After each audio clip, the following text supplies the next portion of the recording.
Praise the lord. Jehovah Rapha, నిన్ను స్వస్థపరుచు యెహోవాను నేనే అని చెప్పబడినటువంటి మన తండ్రి అయినటువంటి దేవుడు మహిమపరచబడునుగాక. ప్రియమైన దేవుని బిడ్డలారా, ఈ సువార్త సందేశాలు యేసుక్రీస్తు హెర్మోను సంఘము పక్షముగా విజయవాడ పరిశుద్ధ అగ్నిరథం నుండి, కుంచనపల్లి మదర్ తెరీసా కాలనీ పరిశుద్ధాత్మ సన్నిధి నుండి మీకు సేవకునిగా నేను అందజేస్తున్నాను. వీక్షిస్తున్నటువంటి దేవుని బిడ్డలందరికీ హృదయపూర్వకమైనటువంటి వందనాలు. మనము ఆరాధించే దేవుడు, విశ్వసించే దేవుడు ఎంత ఘనత కలిగినటువంటి వాడో, ఇతరుల కన్నా ఏ రీతిగా పోల్చుకున్నా సరిపోనటువంటి వానిగా మనము ఈయనను చూస్తాం. ఈయన యొక్క స్థాయి చాలా హెచ్చుగా ఉంటుంది. అందును బట్టే మనము ఆరాధిస్తున్నాం, మనము ఆదరించబడుతున్నాం. దేవుని బిడ్డలారా, ఈరోజు మన దేవుడైనటువంటి యేసుక్రీస్తును మనము ఎందుకు శ్రేష్టంగా ఆరాధించాలో ఒక మంచి ఆత్మీయ అంశంలో మనము ఆయనను ఎరుగుదాము. నిర్గమాకాండము 15వ అధ్యాయము 26వ వచనంలో ఈ రీతిగా రాయబడి ఉంటుంది. నిన్ను స్వస్థపరుచు యెహోవాను నేనే. దేవుడు తన ప్రజలకు ఒక వాగ్దానం ఇస్తున్నాడు, ఒక ఆదరణ మాట ఇస్తున్నాడు. మీకు ఏదైనా అస్వస్థత కలిగి ఉంటే, అనారోగ్యమై ఉంటే, వ్యాధి కలిగి ఉంటే వాటిని నుంచి మిమ్మల్ని విముక్తి చేయువాడను నేనే. నేను విమోచకుడిని. నేను నిన్ను స్వస్థపరచు యెహోవాను.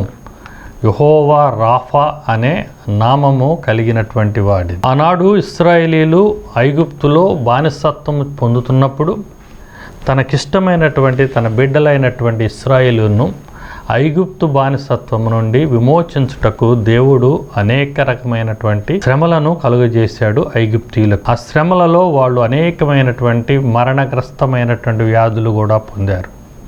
అయితే ప్రభువారు అంటున్నాడు, అలాంటి శ్రమలు, దుఃఖాలు, మరణాలు, వ్యాధులు మీకు కలుగవు. అవి వచ్చినను మిమ్మలను స్వస్థపరుచు యెహోవాను నేనే. ఈ దేవునికి పిలువబడినటువంటి అనేక నామములలో యెహోవా రాఫా అని ఎన్నికదగినటువంటి పేరున్నది. ఎందుకంటే ఆయన మనలను స్వస్థపరచువాడు. ఇర్మియా గ్రంథము 30వ అధ్యాయము 17వ వచనములో ఇంకొక వాగ్దానం ఉంది మనకి. నేను మీకు ఆరోగ్యము కలుగ చేసేదను అంటున్నారు. దేవుడైనటువంటి ప్రభువు మనకు ఆరోగ్యము కలుగ చేస్తాను అని వాగ్దానం ఇస్తున్నాడు. నిన్ను స్వస్థపరుస్తాను, నీకు ఆరోగ్యాన్ని కలుగ చేస్తాను. వాగ్దానం ఇచ్చేవాడు, వాగ్దానాన్ని నెరవేర్చువాడు, మాట ఇచ్చువాడు, మాట తప్పనటువంటి వాడు అయినటువంటి మన దేవుడు ఖచ్చితంగా మనకి ఆరోగ్యాన్ని ఇస్తాడు. ఈ వాగ్దానాన్ని బట్టే మనము దేవుని ఎడల ఎంతో ఆదరణ, అభిమానము ఆయనను కలిగి ఉంటున్నాం. యేసు క్రీస్తుని ఆశ్రయించేవారు ఒక ప్రాముఖ్యమైనటువంటి అంశము ఏంటంటే దేవుని ద్వారా స్వస్థత నొందాలి అని. ప్రాథమిక అంశము దేవుని ద్వారా రక్షణ పొందాలి. రెండవ అంశము దేవుని ద్వారా విశ్వాసమును స్థిరపరచుకోవాలి. మూడవది దేవుని ద్వారా పరిశుద్ధతను కొనసాగించాలి. నాలుగవది దేవుని ద్వారా స్వస్థపరచబడాలి. ఈ అస్వస్థత మన జీవిత కాలంలో అనేక విధాలుగా వస్తుంటుంది. అయినప్పటికీ మనకు చాలిన దేవుడు ఉన్నాడు కాబట్టి యెహోవా రాఫా అనే ఈ పిలువబడినటువంటి దేవుని బట్టి మనము ఆదరణ పొందుతూ ఉన్నాం. యోబు గ్రంథంలో 5వ అధ్యాయము 18వ వచనంలో ఈ మీటిగా రాయబడి ఉన్నది. ఆయన గాయపరిచి గాయమును కట్టును. మనకు ఒక పాఠము నేర్పించటానికి, ఒక ఆత్మీయ అంశము నేర్పించటానికి ఒక చిన్న గాయము ఆయన రేపుతాడు. మళ్ళీ ఆ గాయాన్ని ఆయన మాత్రమే కట్టగలడు. ఆయన గాయము చేయును, ఆయన చేతులే స్వస్థపరచును. దేవుడు మనలను పరిశోధించటానికి, పరీక్షించటానికి, మన విశ్వాసంలో నిలకడను తెలుసుకోవటానికి, మన పరిశుద్ధతలో తీవ్రతను తెలుసుకోవటానికి ఒక్కొక్క పర్యాయము తాత్కాలికమైనటువంటి గాయము చేయవచ్చు. చేసినప్పటికీ ఆ నిత్య బాహువులు, ఆ చేతులే మనలను తాకి ముట్టి స్వస్థపరుస్తాయి. సువార్త గ్రంథాల్లో అనేకమైనటువంటి సందర్భాలు దేవుని చేతులు తాకి అనేక మంది స్వస్థత పొందినట్లుగా మనము చాలా సాక్ష్యాలను మనము తెలుసుకొని ఉన్నాం. అయితే మనం తెలుసుకోవాల్సినటువంటి ఒక కోణం ఏమిటంటే, ఎందుకు ఈ అనారోగ్యము మనకు కలుగుతుంది, ఎందుకు ఈ సుస్థి వస్తుంది, రోగం వస్తుంది. మన వయస్సు బాగానే ఉంది, తిండి బాగానే తీసుకుంటున్నాం, సౌకర్యాలన్నీ బాగానే ఉన్నాయి, అయినప్పటికీ నా శరీరము ఎందుకు రోగగ్రస్తమవుతున్నది అంటే దేవుని యొక్క పరిశుద్ధ గ్రంథమే మనకు కొన్ని సూచనలు ఇచ్చినది. నీకు వ్యాధి కలగటానికి, అనారోగ్యము కలగటానికి కొన్ని ఆత్మీయ లక్షణాల్లో అవలక్షణాలు ఉన్నాయేమో, దేవుడు ఇష్టపడనటువంటి క్రియలు ఉంటాయేమో, వాటిని బట్టి దేవుడు నిన్ను పరిశోధించటానికి ఆయన నీకు గాయం చేయవచ్చు. ఆ గాయమును కట్టడానికి కూడా ఆయన సిద్ధమై అవ్వచ్చు. కొన్ని అంశాలను కనుక మనము పరిశీలన చేస్తే, మొదటిది చూడండి, లేఖనాలు కీర్తనల గ్రంథము 38వ అధ్యాయము 7వ వచనములో ఈ రీతిగా ఉంటుంది. పాపమును బట్టి నా ఎముకలలో స్వస్థత లేదు, నా శరీరములో ఆరోగ్యము లేదు అంటున్నాడు. కీర్తనాకారుడే, నేను ఒక పాపము చేసి ఉన్నాను, ఆ పాపమును బట్టి నా ఎముకలు క్షీణించుచున్నవి, వాటిల్లో స్వస్థత లేదు, వాటిల్లో బలము లేదు. నా అనారోగ్యానికి, ఎముకల క్షీణతకు కారణము నేను చేసినటువంటి పాపమే అని అతను ఎదిగి ఉన్నాడు. అంత మాత్రమే కాకుండా దానిని బట్టి నా శరీరంలో ఆరోగ్యము లేదు అని 7వ వచనంలో చెప్పబడినది. అంటే ఒక మనిషి, ఒక వ్యక్తి అనారోగ్యము అయ్యాడు అంటే ఒక మూల కారణము తను పాపము చేసి ఉండవచ్చు. ధైర్యముగా తెలిసి కూడా పాపం చేసి ఉండవచ్చు, తెలివి లేకుండా అనౌలచితంగా పాపము చేసి ఉండొచ్చు.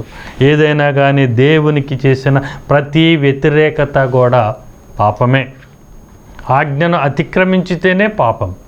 దేవుడు చెప్పిన పనిని చెయ్యకపోతే పాపం, చెయ్యకూడదు అన్న పనిని చేసినా పాపమే. దేవుని బిడ్డ, ఈ రెండు విషయాల్లో నీవు జాగ్రత్త కలిగి ఉండు. ఏ విషయంలో నీవు దేవునికి అసూయ, అవమానం కలిగించేటువంటి కార్యక్రమాలు చేస్తున్నావు, ఆయన హృదయము ఘోషపడేటట్లుగా మన ప్రవర్తన ఉందో, ఆ ప్రవర్తన దేవుడు ఎరిగిన తర్వాత మనకు అనారోగ్యము కలుగజేస్తాడు. అయితే ఈ అనారోగ్యము పాపమును బట్టి వస్తే దీనిని మనము ఎలా స్వస్థత పొందగలము? నేను స్వస్థపరచు యెహోవాను అంటున్నాడు, ఆయనే నిన్ను స్వస్థపరచును అంటున్నాడు. ఆయన పేరే యెహోవా రాఫా అంటున్నాడు. ఆయన చేతులే మనల్ని స్వస్థపరుస్తాయి అన్నారు కదా. ఇన్ని అంశాలలో స్వస్థపడటానికి సిద్ధమైన దేవుడు ఆ స్వస్థతను ఎలా మనకు అనుగ్రహిస్తాడు అనేది కనుక మనం చూస్తే చూడండి, కీర్తనల గ్రంథము 38వ అధ్యాయము 5వ వచనంలో మాట రాయబడి ఉంది. నా మూర్ఖత వలన నా గాయములు దుర్వాసన గలవై స్రవించుచున్నవి. నేను చేసిన మూర్ఖపు పని, పాపపు పని, అవిధేయత పని, మొండి పని వలన నాకు వచ్చినటువంటి ఈ గాయముల యొక్క దుర్వాసన అది స్రవిస్తుంది, రసము కారుతూ అసహ్యము పుట్టిస్తున్నదని ఈ పాపము చేసి పశ్చాత్తాపమునకు గురి అయినటువంటి కీర్తనకారుడు అంటున్నాడు. నిజమే, నేను మూర్ఖుడిని, పాపం చేశాను, ఆ పాపను బట్టి అనారోగ్యం పాలయ్యాను, ఆ పాపం అంతగా విస్తరించి ఈ ఆరోగ్యము ద్వారా అది బహిర్గతం అవుతూ ఉన్నది. మరి అప్పుడు నాకు ఎలా స్వస్థత కలుగుతుంది అంటే, నా పశ్చాత్తాపం వల్లనే ప్రభువా నాకు స్వస్థతనియ్యి, నువ్వు క్షమించువాడవు, క్షమించుటకు సిద్ధ మనసు కలిగినటువంటి వాడు, నీ క్షమాగుణమును బట్టి, నా పశ్చాత్తాప క్రియను బట్టి నన్ను స్వస్థపరచు అన్నట్లుగా ఈ వాక్యాలు చెబుతున్నాయి. కీర్తనల గ్రంథము 38వ అధ్యాయము 18వ వచనములోనే ఏమంటుందంటే, నా దోషమును నేను ఒప్పుకొనుచున్నాను, నా పాపమును గూర్చి విచారపడుచున్నాను. నిజమే, నేను పాపము చేశాను, నేను దోషము చేశాను, అందుకని నేను ఒప్పుకుంటున్నాను, దానిని బట్టి నాకు స్వస్థతనివ్వు అని కీర్తనాకారుడు, శ్రమ పొందుతున్నవాడు, అనారోగ్యం పాలైనటువంటి భక్తుడు అంటున్నాడు. ఈ 38వ కీర్తనలో కొన్ని మాటలు తను చేసిన పాపమును బట్టి వచ్చిన స్థితి, కొన్ని వచనాలు ఆ పాపమును ఒప్పుకోలు బట్టి స్థితి, కొన్ని వచనాలు దాని నుండి స్వస్థత పొందవలసినటువంటి పరిస్థితిని వివరిస్తున్నవి. అనేక పర్యాయాలు మనము పదే పదే పదే పదే అనారోగ్యం అవుతున్నామంటే, వ్యాధిగ్రస్తునవుతున్నంటే నువ్వు చాలా పర్యాయాలు పాపము చేస్తూ ఉన్నావు. మనిషి యొక్క మనసు కుక్క తోక వంటిది. అది ఎన్నిసార్లు సరిచేసినా కానీ అది మళ్ళీ తిరిగి తన వంకర బుద్ధిని పాప స్థితికి వెళుతుంది. అయితే దేవుని బిడ్డలైనటువంటి వారు జాగ్రత్త కలిగి, అప్రమత్తత కలిగి, మనస్సాక్షిని బట్టి, దేవుని యొక్క దృష్టిని బట్టి పాపమునకు తావీయకుండా ఉండాలి అనేది ఈ దేవుని యొక్క మాటలను బట్టి మనము ఉజ్జీవము పొందుతూ ఉన్నాం. రెండవ అంశము, ఏ విషయమై మనకు అనారోగ్యము కలుగుతుంది. మొదటిది మన పాపములను బట్టి మనకు అనారోగ్యం వస్తే, రెండవది అంటున్నాడు యోహాను సువార్తలో ఒక సందర్భాన్ని చూద్దాం. 5వ అధ్యాయము 5వ వచనములో సంభవాన్ని బట్టి, అక్కడ 30 ఏండ్ల నుండి వ్యాధి గల ఒక మనుషుడు ఉండెను. 30 సంవత్సరముల నుండి, అంటే క్రీస్తు పూర్వము నుండి, యేసు ప్రభువారు పుట్టక ముందు నుండి ఒక వ్యాధిగ్రస్తుడు ఉన్నాడు. ఎక్కడ? యెరూషలేము అనేటువంటి ఆ పట్టణంలో గొర్రెల ద్వారము దగ్గర బెతస్దా అనేటువంటి ఒక కోనేరు ఉన్నది. ఆ కోనేరు, బెతస్దా అనగానే మనకు పర్యాయ పదము స్వస్థత గుర్తుకొస్తుంది. బెతస్దా అనే కోనేరు దగ్గర దేవదూతలు వచ్చి అలికిడి చేసినప్పుడు ఆ కోనేరు సమీపంలో ఒడ్డున ఎవరు ముందుగా ఆ నీటిలో దిగుతారో వారికి స్వస్థత వస్తుంది అనేటువంటి వాగ్దానం ఉంది. 38 సంవత్సరముల నుండి ఒక వ్యక్తి ఆ ఒడ్డున ఉండి తనను ఎవరు నీళ్లలోకి దించుతారా అని ఆశ కలిగినటువంటి వాడిగా ఉన్నారు. ప్రభువారు జన్మించారు, ప్రభువారు ఎదిగారు, ప్రభువారు పరిచర్యలోకి వచ్చారు, ప్రభువారు స్వస్థత జరుగుతూ ఉన్నవి. ఇంకా ఆ వ్యక్తి స్థాయి అలానే ఉన్నది. ఆ వ్యక్తి సమీపంలో ప్రభు వచ్చి, నువ్వు స్వస్థపరచగోరుచున్నావా అంటే వాడి సమాధానం ఏంటి అంటే, అవును ప్రభువా అనే దానికన్నా, ప్రభువా ఇంతకాలము నేను ఇక్కడ ఉన్నాను, నన్ను ఎవరూ దింపుటకు సహాయకులు లేరు, నన్ను దింపులోపు ఎవరో ఒకరు ఆ అవకాశాన్ని పొందుతున్నారు, అందుకనే నేను స్వస్థత లేకుండా ఉన్నాను అని తన యొక్క అవిశ్వాసాన్ని, తన యొక్క బలహీన విశ్వాసాన్ని, అల్ప విశ్వాసాన్ని స్వస్థతనిచ్చే దేవుని ఎదుటే చెప్తున్నాడు. అవును ప్రభువా, నీవు స్వస్థత చెయ్యి అని, సంపూర్ణమైన స్వస్థత కావాలి అని సంపూర్ణమైన విశ్వాసాన్ని చూపెట్టకుండా నన్ను ఎవరు దించుతారా అని ఇంకా చూస్తున్నాను అంటున్నాడు. అయితే ప్రభువారు కనికరించి కృప చూపించి అతనిలో పరిపూర్ణమైన విశ్వాసము కలుగునట్లుగా అతనిని స్వస్థపరిచాడు. ప్రియమైన దేవుని బిడ్డలారా, దేవుని యొక్క విశ్వాసమును ఎరిగినటువంటి వాళ్ళం, రక్షణ తెలిసినటువంటి వారం, దేవుని స్వస్థత కార్యాలు అనేక సాక్ష్యాలలో విన్నటువంటి వారు, మనము స్వయంగా స్వస్థత గురించి అనుభవం పొందినటువంటి వాడు అయినప్పటికీ అనేక పర్యాయాలు దేవుని ఎడల అవిశ్వాసము కలిగి ఉంటాం. అవునో జరిగిద్దో జరగదో, స్వస్థత వస్తుందో రాదో, దేవుడు వింటాడో వినడో, దేవుని వల్ల అవుతుందో లేదో అని అల్ప విశ్వాసం వలన మన రోగాన్ని మనము బలపరుచుకుంటాం, కానీ స్వస్థతలోకి ప్రవేశించం. ఒక అనారోగ్యానికి అవిశ్వాసం అనేది మరి ఒక కారణము.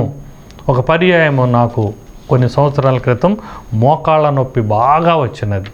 విసుగు కలిగి ఒక కీళ్ళ డాక్టర్ దగ్గరికి నేను కన్సల్టేషన్కి వెళ్ళి వెయిటింగ్ రూమ్లో వెయిట్ చేసి, ఆ డాక్టర్ గారు పిలిచేళ్ళకి ఆలస్యమై, ప్రభువా మనుష్యులు కాదు కానీ నువ్వే నన్ను స్వస్థపరచు అని నేను పశ్చాత్తాపపడి దేవునికి ప్రార్థన చేసి విశ్వాసము చూపించి నేను కన్సల్టేషన్ నుంచి బయటకు వస్తే, నడుస్తూ కిందకి మెట్లకు వస్తున్నప్పుడే నేను స్వస్థత పొందిన అనుభవం నా కాలు చూసినది.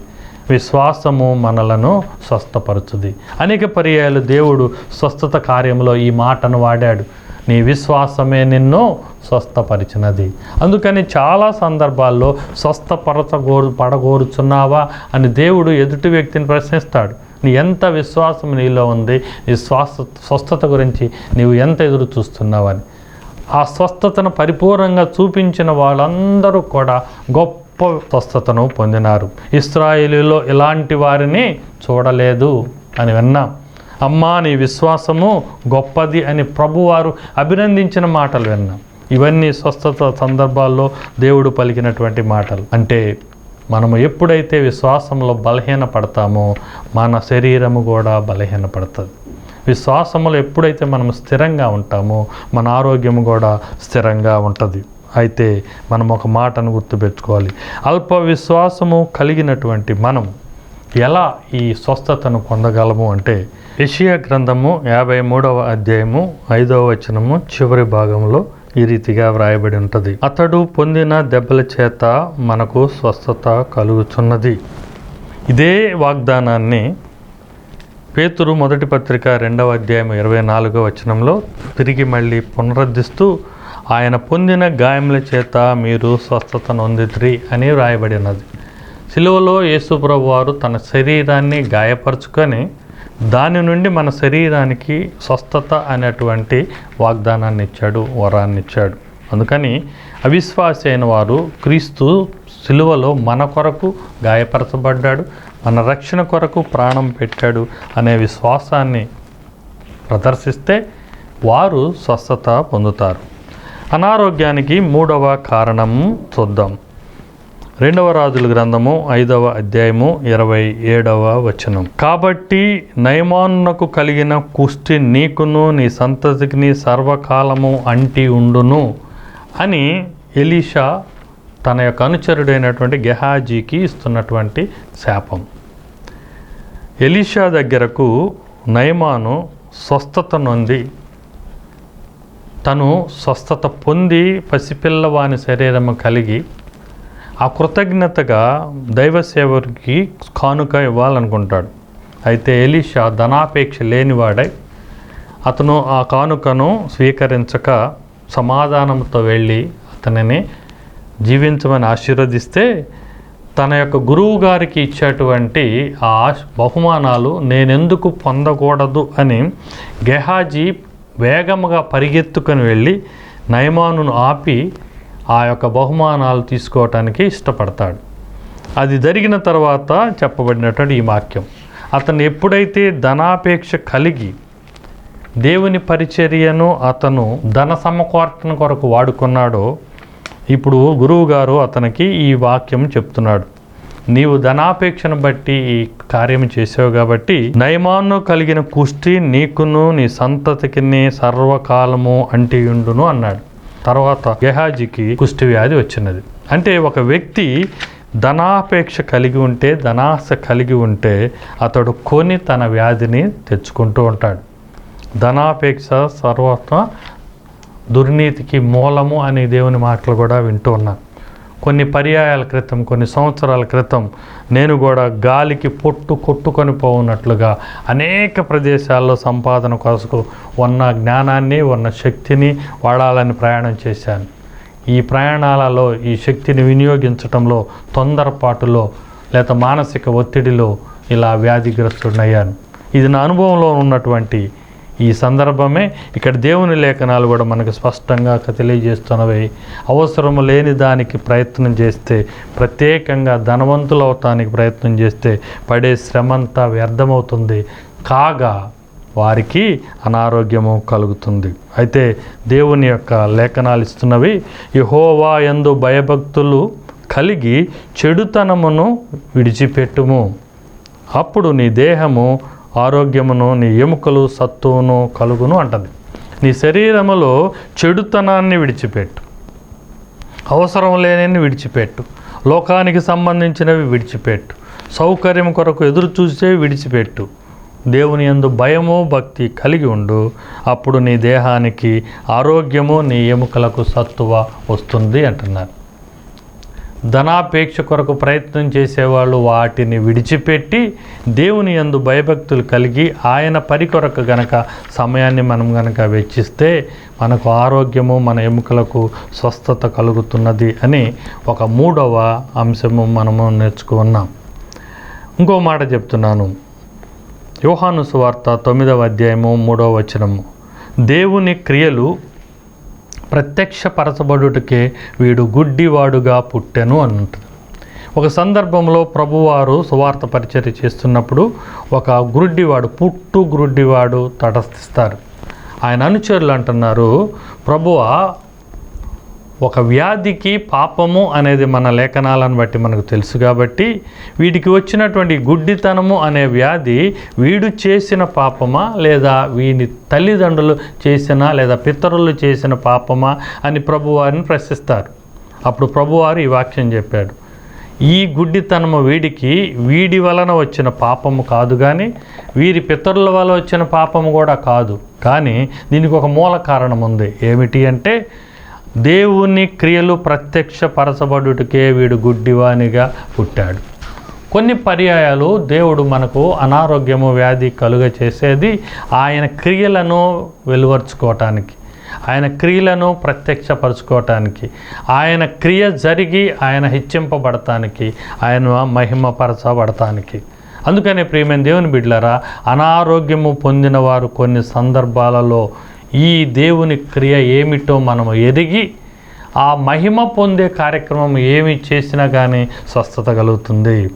దేవుని క్రియ ప్రత్యక్షపరచబడుటకు ఎవరైనా అనారోగ్యము కలిగినటువంటి సూచన మీకు కలిగితే ఒకసారి నువ్వు ప్రశ్నించుకో.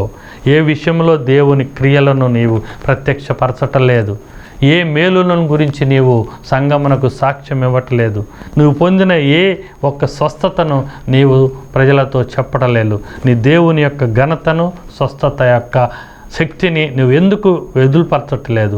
అవి తెలియచేయటానికే దేవుడు మనను పరిశోధించటానికి మనలో అనారోగ్యము కలుగజేస్తూ ఉంటాడు. ఒక మాట చూద్దాం. ఇర్మియా గ్రంథము 17వ అధ్యాయము 14వ వచనములు అంటారు, యెహోవా నీవు నన్ను స్వస్థపరచుము, నేను స్వస్థత నొందును. యెహోవా నీవే నన్ను స్వస్థపరచు, నేను స్వస్థత నొందును. నన్ను రక్షింపుము, నేను రక్షణ నొందును. నేను నిన్ను స్తుతించుటకు నీవే కారణభూతుడవు.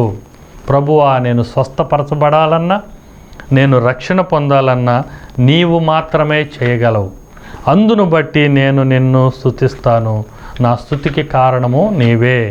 ఈ స్తుతి అనేది మనము ఆరోగ్యంగా ఉన్నప్పుడే కొనసాగిస్తే, దేవునిని మహిమపరచటం అనేది మనము నిండు బలముతో ఉన్నప్పుడే చేస్తే, దేవుని ఘనపరచటం, హెచ్చించటం అనేది మనము శోధించబడకుండా ఉన్నప్పుడే చేస్తే మన దేహము ఆరోగ్యముతో ఉంటుంది. అలా కాకపోతే ఈ అంశాలకు కనుక నీవు చోటిస్తే దేవుడు తన యొక్క అనారోగ్యంని, తన దగ్గర ఉన్న ఆయన స్వస్థతను దాచిపెట్టి మనకు అనారోగ్యాన్ని కలుగజేస్తాడు. కీర్తనల గ్రంథము 41వ అధ్యాయము 4వ వచనంలో ఒక ప్రార్థన ఉంటుంది. ఏమని అంటే, నన్ను కరుణింపుము, నా ప్రాణమును స్వస్థపరచుము అని మనవి చేయుచున్నాను అని కీర్తనాకారుడు అంటారు. ఎవరు స్వస్థత కోరుచున్నారో వారు దేవుని యొక్క కరుణ కొరకు, కృప కొరకు, కటాక్షం కొరకు, దయ కొరకు ప్రార్థించాలి. మోకాళ్ళూరి మొరపెట్టినటువంటి ప్రార్థన మనకు స్వస్థత కలుగు చేయను అని తెలుస్తూ ఉన్నది. దేవుని యందు ప్రార్థనా విన్నపాలు గనక మనము కొనసాగిస్తే మనము దేవుని నుండి స్వస్థత పొందగలం. యోబు అంత భయంకరమైనటువంటి వ్యాధిగ్రస్త స్థితిలో నుండి కూడా ఆయన పదే ప్రార్థిస్తూ తన యొక్క స్వస్థతను, రెండంతల బలాన్ని ఆయన పొందినట్లుగా మనం చూస్తున్నాం. కీర్తనల గ్రంథము 41వ అధ్యాయము 3వ వచనం, రోగము కలుగగా నీవే వానిని స్వస్థపరచుతావు అని ఒక వాగ్దానం ఉంది. ఎవరికైనా ఎట్టి రోగమైనా కలిగితే ఆయనే మనలను స్వస్థపరుస్తాడు. క్రైస్తవ యొక్క విశ్వాసములో స్వస్థతకు బహు మెండైనటువంటి ఘనత ఉన్నది. దేవుని యొక్క ఎన్నో స్వస్థత సభలు, స్వస్థత కూటములు, స్వస్థత సాక్ష్యములు ఇతరులకు, అనేకులకు దేవుని యొక్క విలువను, లేకపోతే దేవుని యొక్క ఉన్నత స్థితిని తెలుసుకుంటూ ఉన్నారు. అనేక మంది అన్యజనులు క్రీస్తు వైపు చూడటానికి ప్రధానమైనటువంటి అంశము స్వస్థతే. ఆ స్వస్థత కార్యము వారు విన్నందువలన, చూచినందువల్ల, వారు అనుభవించినందువల్ల వారి జీవితంలో స్వస్థత బహుగా కలుగుతున్నది. ఈ దేవుడు యెహోవా రాఫాగా పిలువబడినటువంటి వాడు. ఈయన నేను స్వస్థపరచు యెహోవాను నేనే అన్నటువంటి వాడు. నేను నీకు ఆరోగ్యము కలుగచేయను అనేటువంటి వాడు. దేవుని యొక్క చేతులే మనలను స్వస్థపరుస్తవి అని వాగ్దానాలన్నీ కూడా మనము స్వతంత్రించుకోవాలి. దాని కొరకై మనము అనారోగ్యము రాకుండా ఉండే కొన్ని అంశాలు ఉన్నాయి. పాపము చేయకుండా ఉంటే అనారోగ్యము రాదు, అవిశ్వాసము కాకుండా ఉంటే అనారోగ్యము రాదు, ధనాపేక్ష లేకుండా ఉంటే అనారోగ్యము రాదు, దేవుణ్ణి మహిమపరుస్తూ ఉంటే అనారోగ్యము రాదు. ఇన్ కేస్ ఏదైనా కారణం వలన, ఏదైనా బలహీనత మనలో ఉన్నందువలన అనారోగ్యం వస్తే మనకు 4-5 సూత్రాలు కూడా ఉన్నవి. మన శరీరంలో స్వస్థత కలుగ చేయటానికి మనము పశ్చాత్తాపము పొందాలి. మనము స్వస్థత పొందటానికి మనము దేవుని ఎడల విశ్వాసతను పరిపూర్ణంగా కలిగి ఉండాలి.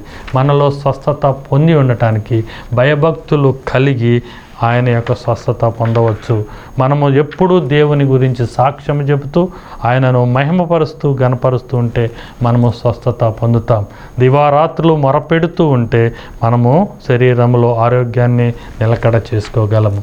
ఇట్టి స్వస్థత కృప దేవుడు మీకు ధారాళంగా కలుగ చేయునుగాక. ఆమేన్. చిన్న ప్రార్థన చేసుకుందాం. స్వస్థపరచు యెహోవా, యెహోవా రాఫా అని పిలువబడినటువంటి మా తండ్రి, జీవము మీ యొక్క పేరు, ప్రాణము నాయన మీతో ఉన్నటువంటిది. మీరు జీవాధిపతి, మరణమును గెలిచినటువంటి వారు నాయన. మీరు సిలువలో పొందినటువంటి గాయముల చేత మా శరీరాలకు స్వస్థతనిచ్చారు. ఎవరైతే ఏ బిడ్డ అయితే ఇప్పుడు అనారోగ్యంగా ఉన్నారో, అస్వస్థతతో ఉన్నారు, వ్యాధిగ్రస్తులై ఉన్నారు, సుస్థి కలిగి ఉన్నారు, అది వారి ఏ ఆత్మీయ అవలక్షణమైన, అది పాపమైన, అవిశ్వాసమైన, దుర్నీతైన, దురాశైన, నిన్ను గణపరచకపోవటైనా ప్రభువా క్షమించండి. వీళ్ళందరి పక్షంగా దైవదాసుడిగా నేను ప్రార్థిస్తూ ఉన్నాం. వారి పాపములను మీరు క్షమించండి. వారిలో విశ్వాసాన్ని కలుగచేయండి. విశ్వాసమునకు కర్తయు దాన్ని కొనసాగించువారు మీరే, అది కలుగ చేయండి. నీ యందు భయభక్తులు కలిగి నీ యందు వినయ విధేయతలు చూపుట ద్వారా స్వస్థత పొందే అవకాశం ఇవ్వండి. వారు నాయన వారి జీవితంలో జరిగిన ప్రతి ఉపకారమును బట్టి కృతజ్ఞతాస్తుతులు చెల్లించున్నట్లుగా, హెచ్చించున్నట్లుగా వారికి మంచి అవకాశం ఇవ్వండి. అడిగే ప్రతి బిడ్డ హృదయాంతరంలో నుండి ఘోషిస్తున్నటువంటి వ్యాధి యొక్క శోధనను మీరు తీసివేసి వారికి సంపూర్ణ స్వస్థతనిచ్చి లేడి వలె గంతులు వేసేటువంటి కృపనివ్వండి. ప్రతి నరమును, రక్త బిందువును, కణమును మీ నిష్కలంకమైన రక్తంతో ప్రోక్షింపజేసి ఆశీర్వదించి స్వస్థతనివ్వమని మా ప్రభువును రక్షకుడు ప్రియుడైనటువంటి యేసుక్రీస్తు వారి పేరిట ప్రార్థిస్తున్నాము తండ్రి. ఆమేన్. ఆశీర్వాదం తీసుకుందాం. తండ్రి యొక్క ప్రేమ, కుమారుడైన యేసుక్రీస్తు యొక్క కృప, స్వస్థత, సత్య సమాధానం, పరిశుద్ధాత్మ యొక్క అన్యోన్య సహవాసము, ఆదరణ ఇప్పుడును ఎప్పుడును నిరంతరము పరిశుద్ధులతో మనకు తోడైయుండునుగాక. ఆమేన్. దైవజనుడిగా నేను మా సంఘమంతయు మీ కొరకు కొన్ని అంశములను నిరంతరము ప్రార్థన చేస్తూ ఉంటాం. మీ రక్షణ గురించి, విశ్వాసం గురించి, మీ క్షేమాభివృద్ధి గురించి, మీ స్వస్థత గురించి, మీకున్నటువంటి శ్రమలు, దుఃఖముల యొక్క విడుదల గురించి, అపవాది దురాత్మల యొక్క విమోచన గురించి మేము నిత్యము ప్రార్థన చేస్తూ ఉంటాం. అందరికీ వందనాలండి.